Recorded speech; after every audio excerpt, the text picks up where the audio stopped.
الحمد لله نحمده ونستعينه ونستغفره ونؤمن به ونتوكل عليه ونعوذ بالله من شرور أنفسنا ومن سيئات أعمالنا من يهده الله فلا مضل له ومن يضلل فلا هادي له ونشهد أن لا إله إلا الله وحده لا شريك له ونشهد أن محمدا عبده ورسوله۔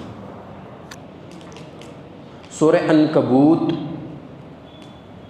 یہ جو لفظ ہے جس وجہ سے اس کا نام رکھا گیا ہے سورہ عنکبوت، کیونکہ اس میں ایک مکڑی کا ذکر ہے، اور عنکبوت عربی زبان میں مکڑی ہی کو کہتے ہیں۔ جیسے پچھلی نشست میں یا شاید اس سے پچھلی نشست میں بتایا تھا کہ کوئی بھی صورت ہو اس میں جو چیز اہمیت کے ساتھ بیان کی جاتی ہے تو اسی صورت کے ساتھ اس پوری صورت کا نام رکھ دیتے ہیں۔ تو اس میں اللہ تبارک و تعالیٰ نے بہت ہی عمدہ انداز میں ایسے لوگوں پر رد کیا ہے جو اللہ تبارک و تعالیٰ کے علاوہ کی پرستش کرتے ہیں۔ اب وہ پرستش چاہے تو زبان کے ذریعے سے ہو، وہ پرستش چاہے ان کے اعمال کے ذریعے سے ہو، اور وہ پرستش چاہے عقیدے کے ذریعے سے ہو، اور وہ پرستش چاہے ان کی ایکٹیویٹی کے ذریعے سے ہو۔ جس طرح سے بھی اللہ تبارک و تعالیٰ کے ساتھ کسی کو شریک کریں گے تو تمام کے تمام لوگوں پر یہ مثال صادق آئے گی، کیونکہ اللہ تبارک و تعالیٰ کی نہ تو ذات میں کسی کو شریک کر سکتے، نہ تو صفات میں کسی کو شریک کر سکتے۔ ایک پل کے لیے بھی نہ اس کے جیسا ہم کسی کو قرار دے سکتے ہیں، اور ایک پل کے لیے بھی نہ اس کے جیسا کوئی ہو سکتا ہے۔ یہی مطلب ہے کہ اللہ تبارک و تعالیٰ کی کبریائی میں، یعنی اس کی ذات میں، صفات میں کبھی کسی کو شریک کیا ہی نہیں جا سکتا۔ اللہ تعالیٰ نے قارون کا، فرعون کا، حامان کا انجام بد بیان کرنے کے بعد فرمایا مثل الذین اتخذوا من دون اللہ اولیاء کمثل العنکبوت، کہ ان لوگوں کی مثال جو اللہ کے علاوہ کو اولیاء مانتے ہیں، مددگار مانتے ہیں، حاجت روا مانتے ہیں، مشکل کشا مانتے ہیں، ان کی مثال کیسی ہے؟ کمثل العنکبوت، جیسے مکڑی ہوتی ہے، وہ جو ہمارے گھر کے کونوں میں لگ جاتی ہے مکڑی، اس کی مثال ان لوگوں کی مثال ہے۔ کیا کرتی ہے وہ؟ اتخذت بیتا، وہ جالا بنتی ہے، اپنے گمان میں ایک گھر بناتی ہے۔ اس کو لگتا ہے کہ میرا گھر تو سب سے زیادہ مضبوط ہے، کیوں؟ وہ اس میں رہتی ہے، اسی میں چلتی ہے، پھرتی ہے، اور وہ گھر نیچے بھی نہیں گرتا، تو اس کو لگتا ہے کہ یہ بہت مضبوط گھر ہے۔ اتخذت بیتا، وہ ایک گھر بناتی ہے۔ لیکن اللہ تعالیٰ کیا کہتے ہیں؟ وَإِنَّ أَوْهَنَ الْبُيُوتِ لَبَيْتُ الْعَنْكَبُوتِ، حالانکہ سب کو معلوم ہے کہ سب سے کمزور گھر جو ان دا ورلڈ ہو سکتا ہے وہ مکڑی ہی کا گھر ہے۔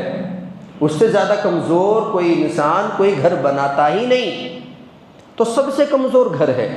تو ٹھیک اسی طریقے سے یہ مثال معبودان باطلہ پر بھی اسی طرح فٹ آتی ہے کہ اگر اللہ تبارک و تعالیٰ کی قدرت کے ساتھ، اس کی رحمت کے ساتھ، اس کی کبریائی کے ساتھ کسی کو شریک کیا جائے، اس کی ذات و صفات میں ایک پل کے لیے بھی کسی کو شریک مانا جائے، تو گویا کہ ایسا ہے جیسا کہ مکڑی کے جالے کو طاقتور سمجھنا۔ اللہ تبارک و تعالیٰ کے سامنے سب کی مثال ایسی ہے جیسی مکڑی کا جالا، اور وہ بھی صرف ہم کو سمجھانے کے لیے کہا ہے، ورنہ مکڑی کا جالا بھی کچھ نہ کچھ مضبوط ہوتا ہے۔ اللہ کے سامنے تو دیگر معبودوں کی کوئی حیثیت ہی نہیں ہے۔ اسی لیے اللہ تعالیٰ نے اتنا سخت اٹیک کیا ہے اور اتنی کمزور مثال ان لوگوں کے اعتبار سے، اور طاقتور مثال ان کے بطلان کے اعتبار سے بیان فرمائی ہے کہ اس سے زیادہ انسلٹ ہو ہی نہیں سکتی۔ وَإِنَّ أَوْهَنَ الْبُيُوتِ لَبَيْتُ الْعَنْكَبُوتِ لَوْ كَانُوا يَعْلَمُونَ، کاش کہ انہیں پتہ ہوتا، یہ بیچارے ہیں، انہیں کچھ پتہ نہیں ہے، اللہ کے علاوہ کو معبود مان بیٹھے ہیں۔ اور میں نے کہا کہ معبود ماننا کبھی کبھی زبان سے نہیں ہوتا، معبود ماننا کبھی کبھی ہمارے عمل سے بھی ہوتا ہے، معبود ماننا کبھی کبھی ہمارے کردار سے اور ہمارے عقیدے سے بھی ہوتا ہے۔ جیسے علماء نے لکھا ہے کہ کوئی شخص ہے، اب کسی سے وہ اپنی حاجت کا سوال کرتا ہے، اب جس سے سوال کیا وہ بھی انسان ہی ہے، لیکن اس نے کوئی توجہ اس کی بات پر نہیں دی۔ اس نے پھر اس سے سوال کیا، اس نے پھر کوئی توجہ نہیں دی، اور پھر بار بار اسی سے سوال کیے جا رہا ہے۔ تو علماء نے لکھا ہے، کچھ علماء کی رائے ہے کہ یہ بھی اللہ تبارک و تعالیٰ کے ساتھ گویا کہ شرک ہے، کہ ایک آدمی کو آپ نے اتنا زیادہ حاجت روا اور مشکل کشا مان لیا کہ بار بار اسی سے سوال کیے جا رہے ہیں، اور اس کے علاوہ جس ذات نے اس کو اور تم دونوں کو دیا اس کی طرف تمہاری توجہ نہیں ہے۔ اس لیے لکھا ہے کہ اگر آپ کو کسی سے کوئی کام ہو تو ایک مرتبہ کہیے، پھر ہو سکتا ہے وعدے کے مطابق وہ بھول جائے، تو ایک اور مرتبہ اس کو یاد دلانا یہ آپ کی ذمہ داری ہے کہ کہیں وہ بھول نہ بیٹھا ہو۔ اس کے باوجود پھر بھی اگر آپ اسی کے پیچھے پڑے ہیں تو اس کا مطلب یہ ہے کہ عملاً، زبان سے نہیں کہہ رہے آپ، عملاً گویا کہ آپ یہ ثابت کرنا چاہتے ہیں کہ میرا یہ کام بس یہی کر سکتا ہے اور کوئی نہیں کر سکتا۔ تو بہت سارے علماء نے لکھا ہے، بہت بڑی تعداد ہے کہ اس طرح کی حرکت بھی انسان کو نہیں کرنی چاہیے، خودداری کے ساتھ زندگی گزارنی چاہیے۔ ان اللہ یعلم ما یدعون من دونہ من شیء، اور اللہ تبارک و تعالیٰ تو جانتے ہیں کہ جس کو یہ پکار رہے ہیں وہ کچھ بھی نہیں ہے، اور اللہ تبارک و تعالیٰ زبردست ہے، حکمت والے ہیں۔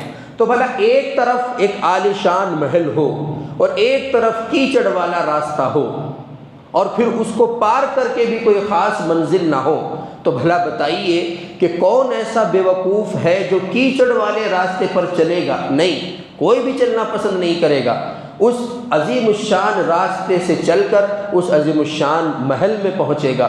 تو ٹھیک اللہ تبارک و تعالیٰ کی مثال بھی ایسی ہے کہ جب وہ زبردست ہے، حکمت والے ہیں، اور ہر چیز پر قادر ہے، قدرت والے ہیں، تو وہ جب چاہے جس کی قسمت پلٹ سکتے ہیں، وہ جب چاہے جس کو عنایت کر سکتے ہیں، وہ جب چاہتے ہیں جس سے تماچا مار کر چھین سکتے ہیں، وہ جب چاہتے ہیں کسی کی سلطنت چھین کر کسی کو دے سکتے ہیں، وہ جب چاہتے ہیں کچھ بھی کر سکتے ہیں۔ فعال لما یرید، ہر کام جو بھی اس کے من میں آئے اس کو کر گزرنے والا ہے۔ کرنے والے کی عربی آتی ہے فاعل، کرنے والا۔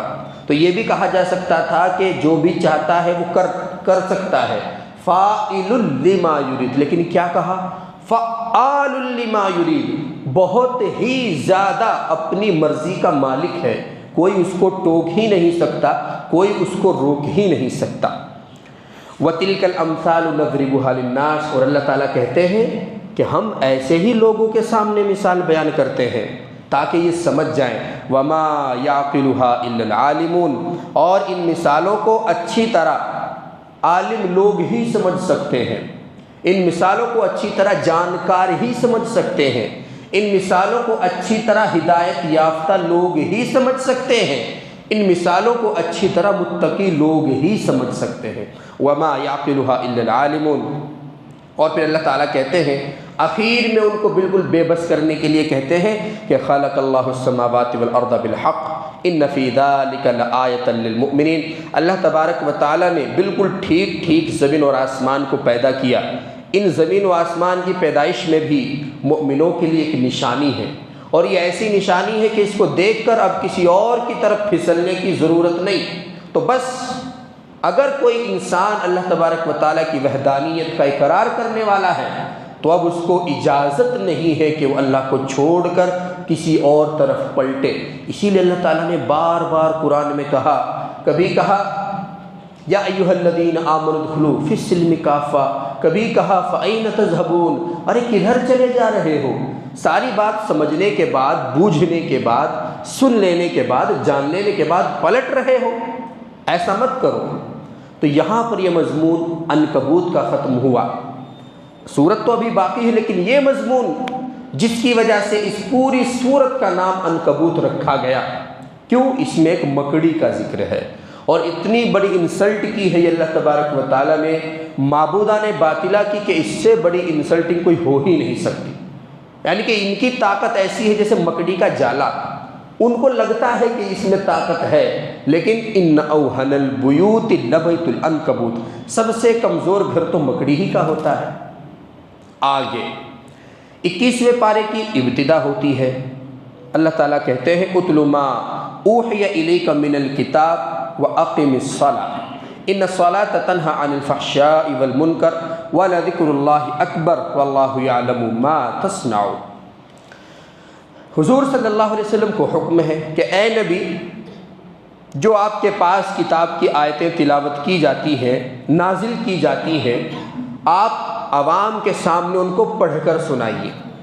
یہاں پر یہ نہیں لکھا ہے کہ کیوں سنائیے، دوسری آیت میں اس کا ذکر ہے لعلکم تذکرون، تاکہ یہ نصیحت حاصل کریں۔ اور پھر اسی طریقے سے وذکر فإن الذکریٰ تنفع المؤمنین، بہت جگہوں پر اس کی مصلحت بیان کی گئی ہے، لیکن اصل حکم جو یہاں پر ہے وہ نماز کا ہے۔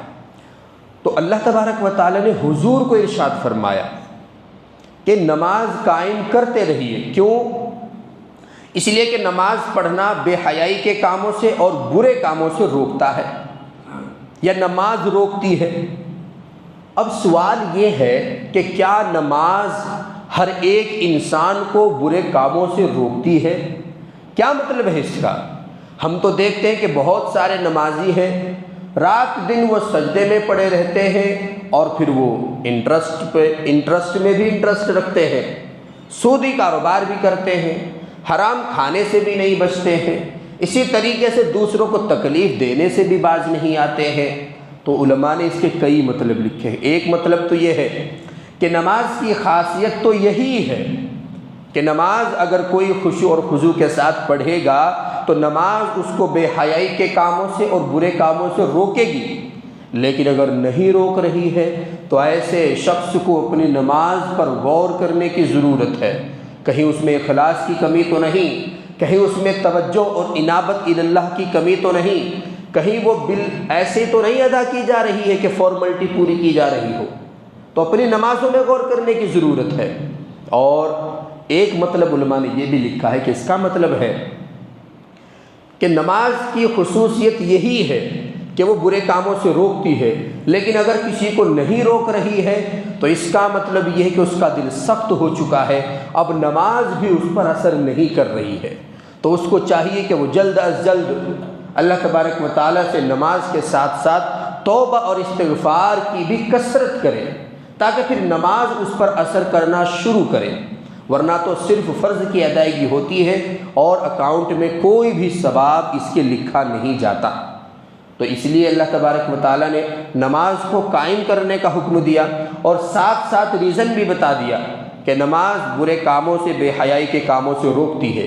اور آپ نے بارہا دیکھا ہوگا، کوئی شخص بے نمازی ہے تو بڑے سے بڑا گناہ ایک دم کر جاتا ہے، اس کو ذرا بھی پرواہ نہیں ہوتی کہ وہ کیا کر رہا ہے، لیکن اگر کوئی نمازی ہے، سر پہ اس کے ٹوپی ہے، چہرے پہ اس کے داڑھی ہے، یا داڑھی رکھنے کا ارادہ ہے، تو بہت سارے گناہ ایسے ہوتے ہیں کہ کرنے سے پہلے ہی ایسا لگتا ہے جیسا کہ ہمارے نفس نے ہاتھ پکڑ کے روک دیا کہ نہیں، ابھی نماز پڑھ کے آیا ہے، یہ کیا کرنے جا رہا ہے؟ ابھی تو نماز کی توفیق اللہ تعالیٰ نے دی تھی، اب یہ کیا کرنے جا رہا ہے؟ نہیں، جب ہم اللہ کے سامنے جھکنے لگے ہیں تو بس اب پروپر طریقے سے اللہ تبارک و تعالیٰ کے ہو کر دکھائیں گے۔ بہت سارے ایسے لوگ ہیں، انہوں نے صرف نماز شروع کی تھی، نہ کسی نے ان کے پاس جا کر تبلیغ کی کہ حرام چھوڑو، نہ کسی نے ان کے پاس جا کر تبلیغ کی کہ تم انٹرسٹ سے باز آ جاؤ، نہ کسی نے ان کے پاس تبلیغ جا کر کی کہ تم داڑھی رکھو، نہ کسی نے ان کو کہا کہ تم گالم گلوچ سے باز آ جاؤ۔ ایک نماز میں نورانیت ہوتی ہے، نماز کی یہ اللہ تبارک و تعالیٰ نے خصوصیت رکھی ہے کہ جو نماز اخلاص کے ساتھ پڑھنا شروع کر دیتا ہے تو اس کی کیفیت ہی بدل جاتی ہے، اور اگر نہیں بدلتی ہے تو پھر نمازوں پر بھی غور کرنے کی ضرورت ہے۔ آگے اللہ تبارک و تعالیٰ نے سورہ عنکبوت کا اختتام فرمایا، اور بہت ہی پیاری پیاری چیزیں اخیر میں ارشاد فرمائی کہ اللہ تبارک و تعالیٰ پر بھروسہ رکھنا ہے، کیونکہ وہی سنتا ہے، وہی دیتا ہے، وہی سب کچھ جانتا ہے۔ رزق کا مسئلہ بھی اللہ تعالیٰ نے حل کر دیا کہ اللہ تبارک و تعالیٰ کی مرضی ہے، کبھی کسی کو کم دے دیتا ہے، کسی کو زیادہ دے دیتا ہے، پریشان ہونے کی ضرورت نہیں ہے۔ اور پھر دنیاوی زندگی کو کھیل کود بتایا ہے، مکھی کے پر کے برابر اس کو بتایا ہے، اور کہا ہے کہ آخرت اور دار آخرت ہمیشہ ہمیشہ رہنے کی جگہ ہے، اس کے لیے محنت کرنی چاہیے۔ اور پھر یہاں پر اللہ تبارک و تعالیٰ نے حضرت لقمان علیہ السلام کا واقعہ تفصیل سے ذکر کیا۔ سورہ لقمان کی جب ابتدا ہوتی ہے تو پہلے اللہ تعالیٰ نے ان لوگوں پر طنز کیا جو کلام پاک کی آیتوں کو جھٹلاتے ہیں، ان کا مذاق بناتے ہیں، اور کہا کہ اللہ تبارک و تعالیٰ کے ساتھ گویا کہ یہ کھلواڑ کر رہے ہیں، اللہ تبارک و تعالیٰ کی قدرت کو ہلکا سمجھ رہے ہیں۔ من الناس من یشتری لہو الحدیث لیضل عن سبیل اللہ بغیر علم ویتخذها ہزوا، مذاق بنا کے رکھا ہے آیتوں کا۔ اولئک لہم عذاب مہین، انہی لوگوں کے لیے دردناک عذاب ہے۔ آگے اللہ تعالیٰ نے حضرت لقمان علیہ السلام کا واقعہ بیان کرتے ہوئے کہا وَلَقَدْ آتَيْنَا لُقْمَانَ الْحِكْمَةَ أَنِ اشْكُرْ لِلَّهِ، کہ ہم نے لقمان علیہ السلام کو حکمت عطا کی، سمجھداری عطا کی، دانائی عطا کی، دماغ کو چلنے والی اور چلانے والی کوالٹی عطا کی، اور پھر کیا کہا؟ ان اشکر للہ، کہ اللہ تبارک و تعالیٰ کا شکر ادا کرو۔ وَمَن يَشْكُرْ فَإِنَّمَا يَشْكُرُ لِنَفْسِهِ، اور اللہ تعالیٰ جو شکر ادا کرنے کو تم کو کہتے ہیں اس کا کوئی فائدہ نہیں، اپنے ہی لیے وہ شکر کرتا ہے۔ وَمَن كَفَرَ، اور جو شکر سے انکار کرتا ہے، فَإِنَّ اللَّهَ غَنِيٌّ حَمِيدٌ، تو اللہ تبارک و تعالیٰ غنی ہے، اس کو کسی کی حاجت نہیں، اور بہت زیادہ قابل تعریف ہے، تمہاری تعریف کی بھی ضرورت نہیں۔ اب پوائنٹ یہاں پر کیا ہے؟ نقطہ یہاں پر کیا ہے؟ نقطہ علماء نے یہاں پر اس آیت کی تفسیر میں لکھا ہے کہ اللہ تبارک و تعالیٰ نے اگر سمجھداری کسی کو دی ہے تو سمجھداری کا تقاضا یہ ہے کہ وہ زیادہ سے زیادہ شکر میں مشغول رہے، کیونکہ اللہ تعالیٰ نے حضرت لقمان کو حکمت سپرد کرنے کے بعد سب سے پہلی نصیحت کیا کی؟ ان اشکر للہ، کہ اللہ تبارک و تعالیٰ کا شکر ادا کرو۔ اس کا مطلب یہ ہے کہ حکمت اور دانائی اور سمجھداری کی بات یہ ہے کہ زیادہ سے زیادہ نعمتوں پر اللہ تبارک و تعالیٰ کا شکر ادا کیا جائے۔ اور پھر ان کی وہ نصیحتیں ہیں جو انہوں نے اپنے بیٹوں کو کی، اے بیٹے لا تشرک باللہ، کبھی بھول کر بھی اللہ کے ساتھ کسی کو شریک نہ کرنا۔ کیوں؟ ان الشرک لظلم عظیم، شرک اتنا بڑا ظلم ہے کہ اس کی معافی ہی نہیں۔ اور پھر کئی مرتبہ بتایا گیا کہ کلام پاک میں تقریباً 6-7 جگہ پر اللہ تبارک و تعالیٰ نے اپنے حق کے فوراً بعد والدین کے حق کو ذکر کیا، تو یہاں پر بھی وہی ترتیب ہے۔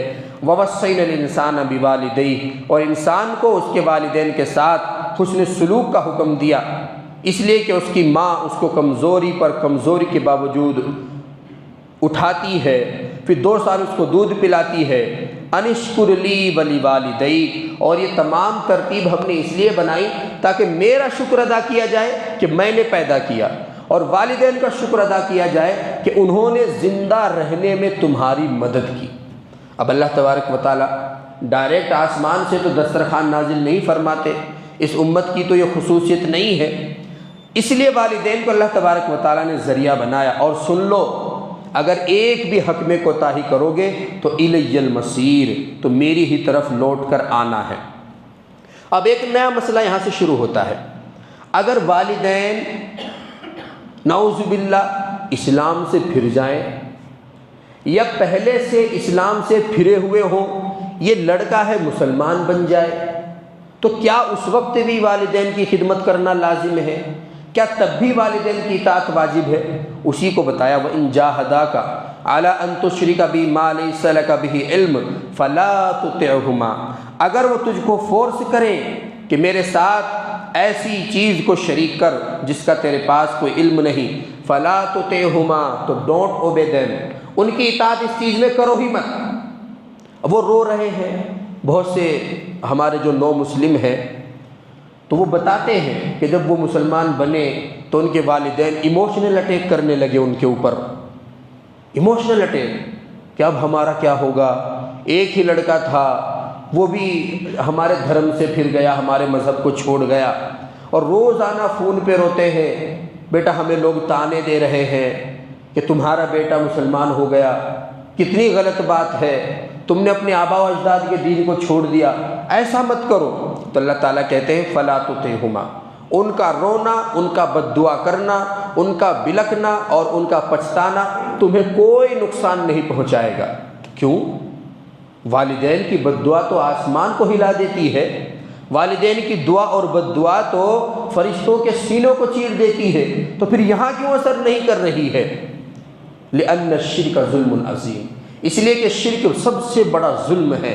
اگر وہ شرک اپنا کر تمہارے خلاف بد دعا کرتے ہیں تب بھی اسلام سے مت پھرنا۔ فلا تطعہما، ہاں لیکن وصاحبہما فی الدنیا معروفا، لیکن ایسا نہیں ہے کہ اگر وہ مشرک ہیں تو آپ جا کر ان کو برا بھلا کہو، ڈانٹو، گالیاں دو، سختی سے بات کرو، اونچی آواز میں بات کرو، ان کو خرچہ دینا بند کر دو، نہیں۔ فی الدنیا معروفا، دنیا میں جب تک وہ رہیں گے آپ کو اسی طرح سے ان کی اطاعت کرنا، ان کی دیکھ بھال کرنا اور ان کا خیال رکھنا ضروری ہے۔ وَاتَّبِعْ سَبِيلَ مَنْ أَنَابَ إِلَيَّ ثُمَّ إِلَيَّ مَرْجِعُكُمْ فَأُنَبِّئُكُمْ بِمَا كُنْتُمْ تَعْمَلُونَ۔ اور پھر ایک اور نصیحت کی کہ اے بیٹے، یہ باتیں میں ہوائی باتیں نہیں کر رہا ہوں۔ ان تک مثقال حبۃ من خردل فتکن فی صخرہ او فی السماوات او فی الارض یأتی بها اللہ ان اللہ لطیف خبیر۔ تو کوئی ایسا بھی تو کر سکتا ہے کہ بظاہر مسلمان بن جائے، والدین کو دکھانے کو پھر شرک کرنے لگ جائے، اور وہ یہ کہے کہ نہیں میرے دل میں تو ایمان ہے، یا اس کا اپوزٹ کوئی کام کرنے لگے، تو اس کو کہا کہ یاد رکھنا بیٹے، اگر ایک دانہ رائی کے برابر پتھر کے اندر، زمین کے نیچے یا آسمانوں کے اوپر ہو، یأتی بہ اللہ، اللہ تعالیٰ اس کو بھی لے کر آ جائے گا، اللہ اس کو بھی واضح کر دے گا تمہاری نظروں کے سامنے۔ تو ایک منٹ کے لیے بھی ہدایت پر آنے کے باوجود کسی کو خوش کرنے کے لیے کوئی ایسا کام نہ کرنا جو اللہ کو ناراض کرے۔ آج کل دیکھیے آپ، ہمارے نیتا، ہمارے منتری، ہمارے ودھایک، ہمارے ایم پی ایک تو ہوتے نہیں، اور اگر ہوتے ہیں تو وہ ہولی بھی کھیل رہے ہیں، وہ پٹاخے بھی چھڑا رہے ہیں دیوالی پہ، اسی طریقے سے وہ تمام وہ رسم ادا کر رہے ہیں۔ ابھی ہمارے علاقے میں بڑی دعاؤں تمناؤں کے ساتھ کچھ لوگوں کو جتانے کی کوشش کی گئی اور وہ جیت بھی گئے، اور ابھی تک ان کے رسم و رواج پورے نہیں ہوئے۔ کبھی فلاں مہاراج کے گلے میں مالا پہنانے کے لیے جا رہے ہیں، کبھی سکھوں کو خوش کرنے کے لیے ان کے گلوں میں مالا ڈال رہے ہیں، کبھی ہندوؤں کو، برہمنوں کو خوش کرنے کے لیے ماتھے پر تلک لگا کر اور وہ بھگوا دوپٹہ پہن کر ادھر پوجا پاٹ کر رہے ہیں۔ یہ تمام حرکتیں انہوں نے صرف اپنی گدی بچانے کے لیے شروع کر دی۔ اسی کو اللہ تعالیٰ نے کہا یا بنیا، اے بیٹے، دوگلا پن نہیں، یا تو ادھر ہے یا تو پھر ادھر ہے، بس بات ایک ہوگی، یا تو ادھر ظلمت ہے، تاریکی ہے، یا تو پھر نور ہے۔ جس طرح پانی کے ساتھ آگ جمع نہیں ہوتی، جس طرح اندھیرے کے ساتھ روشنی جمع نہیں ہوتی، اور جس طرح وائٹ اور بلیک دونوں کلر جمع نہیں ہوتے، اسی طریقے سے اسلام اور کفر جمع نہیں ہو سکتے۔ اگر کہتے ہو کہ ہم اسلام لے آئے، ہمارے دل میں وہ سرایت کر گیا، تو یاد رکھنا غداری اس کے بعد نہیں۔ کیوں؟ ان تک مثقال حبۃ من خردل فتکن فی صخرہ او فی السماوات او فی الارض یأتی بہ اللہ، ذرا سی چیزوں کو جب کھول کر کتاب کے سامنے تمہارے سامنے رکھے گا نا، تب عقل ٹھکانے آ جائے گی۔ اور یہ مت سمجھنا کہ وہ اتنی باریک باتوں کو کیسے جانتا ہے، ان اللہ لطیف خبیر، بہت باریک بھی ہے، ذرا سی باتوں کا جانکار ہے، اور اس کے پاس ذرا سی باتوں کا علم ہے، باخبر ہے۔ باخبر کس کو کہتے ہیں؟ جو بغیر کسی کے بتائے پہلے سے سب کچھ جانتا ہو، اس کو کہتے ہیں خبیر۔ کسی کو بتانے کی ضرورت نہیں، اور کسی کے اس کو بتانے کی ضرورت نہیں، بغیر بتائے تمام چیزوں کا عالم ہے۔ یا بنیا، اے بیٹے، تیسری نصیحت اور سن، اقم الصلاۃ، نماز قائم کرتے رہنا، وامر بالمعروف، اور امر بالمعروف کرتے رہنا، اچھی باتوں کا حکم کرنا، ونہی عن المنکر، اور بری باتوں سے روکتے رہنا، واصبر علی ما اصابک، دس از اے گریٹ پوائنٹ، واصبر علی ما اصابک۔ اب امر بالمعروف میں، اچھی باتوں کا حکم کرنے میں، بری باتوں سے روکنے میں اگر مصیبت آن پڑتی ہے، ہوتا ہے کبھی کبھی ایسے، ہم کسی کو کہہ دیتے ہیں کہ بھائی یہاں پر جگہ خالی پڑی ہوئی ہے، آپ یہاں پہ آ جاؤ، یہاں پر نماز پڑھ لو، وہ الٹا سر ہو جاتا ہے۔ کبھی اور اسی طرح کی ہمارے دماغ میں نیکی کی بات ہے، ہم اس کو بتانے کا ارادہ کرتے ہیں، وہ نگیٹو لے جاتا ہے، ہنگامہ کھڑا ہو جاتا ہے۔ لیکن لڑنا نہیں ہے۔ کیا کہا؟ وَاصْبِرْ عَلَىٰ مَا أَصَابَكَ۔ امر بالمعروف اور نہی عن المنکر کی خاصیت یہی ہے کہ جب آپ اس کو مضبوطی سے پکڑنے کی کوشش کرو گے تو چاروں طرف سے تانے پڑیں گے، آپ کو ٹوٹ برداشت کرنی پڑے گی، اسی طریقے سے الزام برداشت کرنے پڑیں گے، گالیاں تک برداشت کرنی پڑیں گی، لیکن ان کو کرنا ہے۔ اے بیٹے وَاصْبِرْ عَلَىٰ مَا أَصَابَكَ۔ اور پھر آگے کیا کہا؟ کتنی پیاری بات کہی، إِنَّ ذَلِكَ مِنْ عَزْمِ الْأُمُورِ۔ یہ میں نے بتا تو دیا کہ مصیبتوں پر صبر کرنا، لیکن بہت مشکل کام ہے، ہر ایک برداشت نہیں کر سکتا۔ اگر کسی کو پتا ہے کہ میرے پاس پیسہ بھی ہے، میرے پاس طاقت بھی ہے، میرے پاس آدمی بھی ہے، وہ کسی کی دھمکی کیوں برداشت کرے گا؟ فوراً اپنی پرانی حرکتوں پر آ جاتا ہے، کتنا بھی بڑا متقی ہو، اپنی پرانی ساری حرکتیں اس کو یاد آ جاتی ہے۔ مجھے کم سمجھ رہے ہو کیا؟ لباس سے دھوکہ کھا رہے ہو کیا؟ مسجد میں کھڑا ہوں اس کا لحاظ ہے، ورنہ ابھی ختم کر دیتا تجھے۔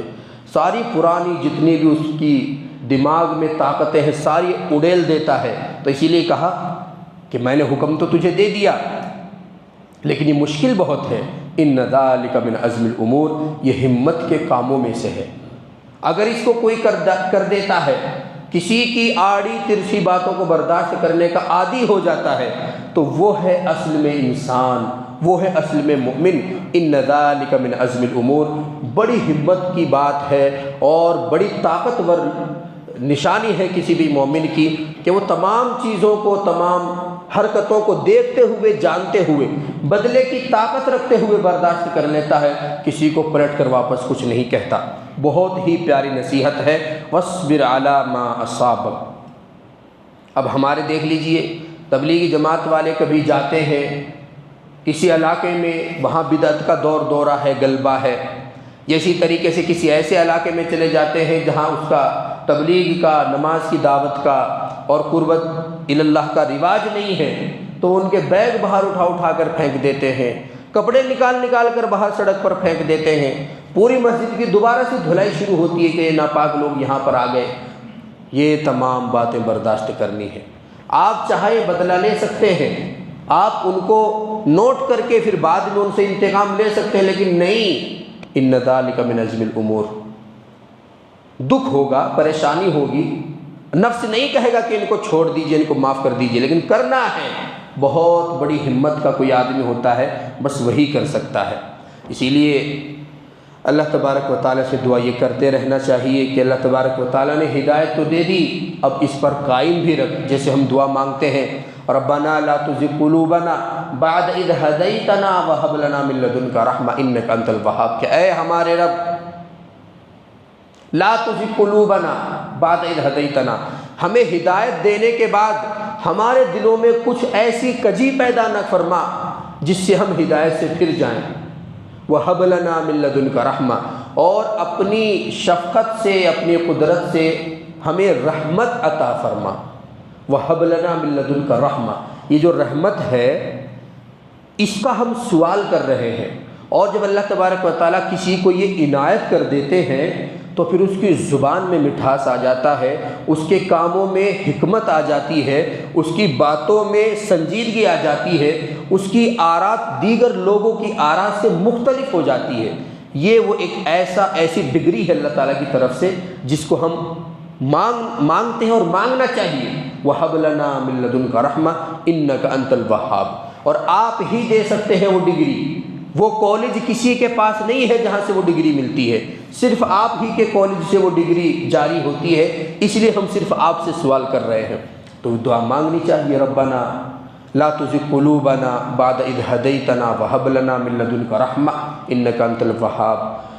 وآخر دعوانا ان الحمد للہ رب العالمین۔ الحمد للہ رب العالمین والعاقبۃ للمتقین والصلاة والسلام علی سید الانبیاء والمرسلین۔